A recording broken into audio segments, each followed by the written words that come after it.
Good Sunday morning.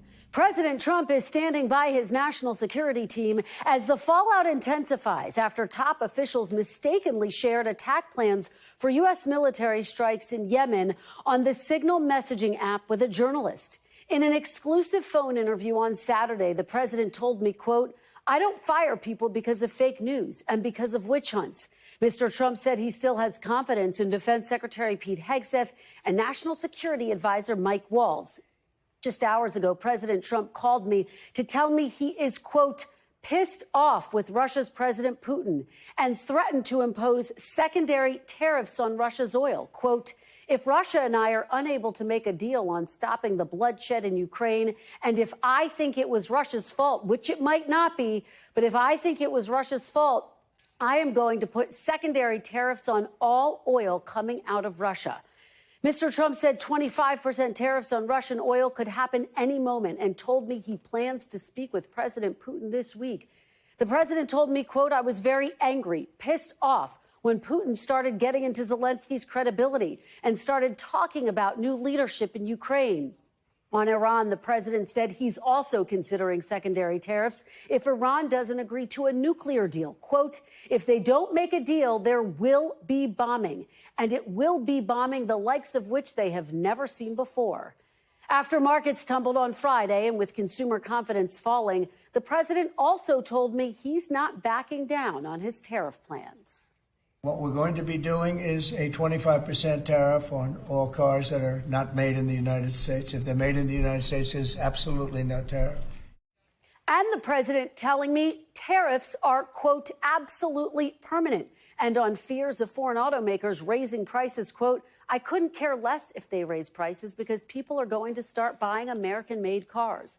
And on his vow to annex Greenland, the president saying, quote, "I never take military force off the table, but I think there's a good possibility that we could do it without military force."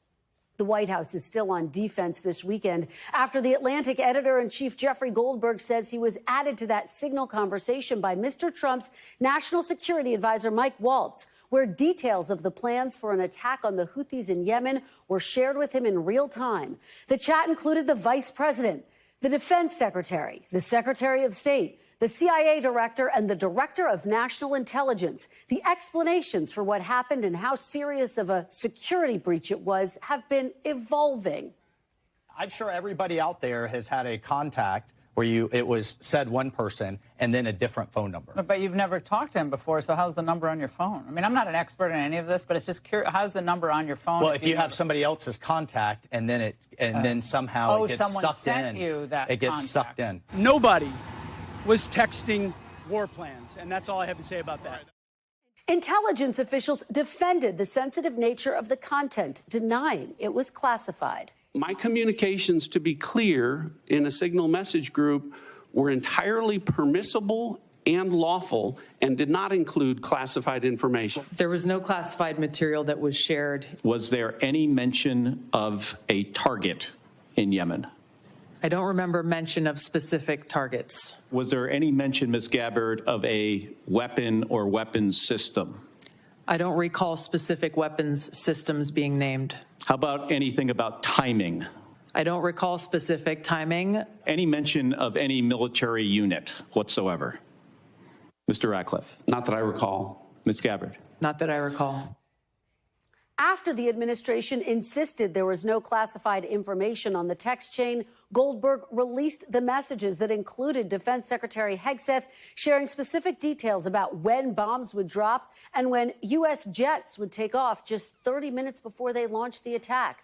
National Security Advisor Mike Waltz texted that a key target of the attack had been seen walking into his girlfriend's building that had collapsed. President Trump is privately angry with Waltz, two Republican sources tell NBC News. The Senate Armed Services Committee has requested a formal investigation from the Pentagon's Inspector General, but the FBI and the DOJ seem unlikely to investigate the matter, even as pressure mounts for more accountability. There was a crime here, and there should be accountability. This White House lies.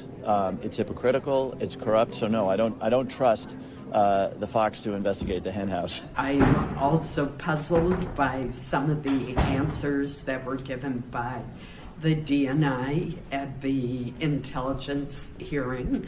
I think everybody has acknowledged, including the White House, that, mistakes were made. And what we want to do is make sure that something like that doesn't happen again. And voter anger is growing over the issue, on display at this town hall in Indiana. Will you demand the immediate resignation of Pete Hegseth? No, I will not demand their resignation. Thanks for watching. Stay updated about breaking news and top stories on the NBC News app or follow us on social media.